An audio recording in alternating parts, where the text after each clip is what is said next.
નમસ્તે વિદ્યાર્થી મિત્રો, હું નૃક્ષિકા પરમાર મારી યુટ્યુબ ચેનલમાં તમારા સૌનું હાર્દિક સ્વાગત કરું છું।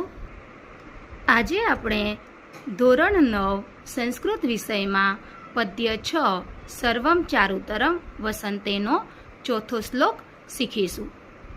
આની પહેલાં 1 થી 3 શ્લોકનો વિડીયો ચેનલ પર મુકાઈ ગયો છે, તો તમે જો એ ન જોયો હોય તો ડિસ્ક્રિપ્શનમાં એની લિંક આપેલી છે, તમે ત્યાંથી એ વિડીયો જોઈ શકશો। આજે આપણે ચોથો શ્લોક શીખીએ। પદ્ય 6નો ચોથો શ્લોક। ગુરુણી વાસાંસી વિહાય તૃણમ તનુની લાક્ષારસ રંજિતાની સુગંધી કાલા ગુરુદુપિતાની ધત્તે જનઃ કામ મદ આલસ અંગઃ। હવે આપણે આ શ્લોકમાં આવેલા શબ્દોના અર્થ જોઈએ।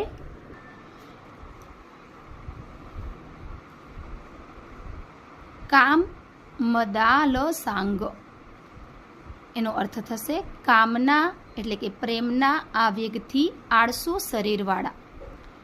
ગુરુણીનો અર્થ થશે જાડા અથવા તો ભાડે।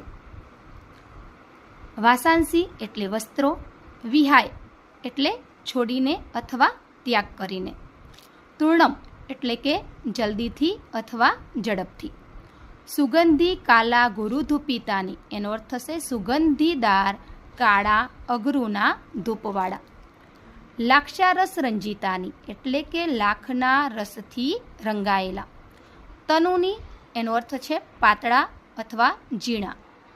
આ શબ્દ વસ્ત્રનું વિશેષણ છે। ધત્તે એટલે ધારણ કરે છે। હવે આપણે શ્લોકનો અન્વય કરીશું। અન્વય કરતી વખતે ચોથી લીટીમાંથી શબ્દ પહેલા લેવાશે, ધ્યાન રાખજો વિદ્યાર્થી મિત્રો।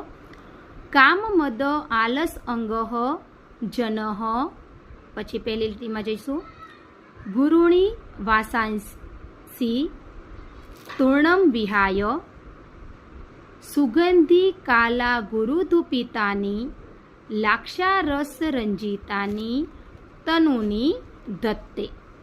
હવે જે પ્રમાણે આપણે એનો અન્વય કર્યો એ જ પ્રમાણે શબ્દોના અર્થ કરીશું। એટલે એનું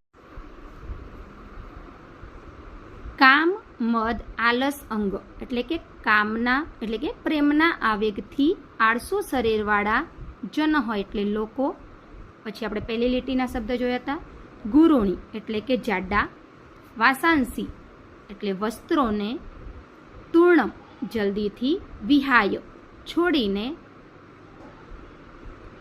સુગંધી કાલા ગુરુધૂપિતાની સુગંધીદાર કાળા અગરુના ધૂપવાળા, અને લાક્ષારસ રંજિતાની લાખના રસથી રંગાયેલા, તનુની એટલે પાતળા વસ્ત્રો, ધત્તે ધારણ કરે છે। પ્રેમના આવેગથી આળસુ શરીરવાળા લોકો જાડા વસ્ત્રોને જલ્દીથી છોડીને સુગંધીદાર કાળા અગરુના ધૂપવાળા અને લાખના રસથી રંગાયેલા પાતળા વસ્ત્રોને ધારણ કરે છે। વિદ્યાર્થી મિત્રો, તમને જો આ મારો વિડીયો ગમ્યો હોય તો વિડીયોને લાઈક કરો, તમારા મિત્રો સાથે શેર કરો અને ચેનલને સબસ્ક્રાઈબ કરો। સબસ્ક્રાઈબ કરવું એકદમ ફ્રી છે અને બેલ આઇકન ઓન કરી દેજો, જેથી ચેનલ ઉપર મૂકવામાં આવતા નવા વિડીયોનું નોટિફિકેશન તમને તરત જ મળી જાય। Thank you.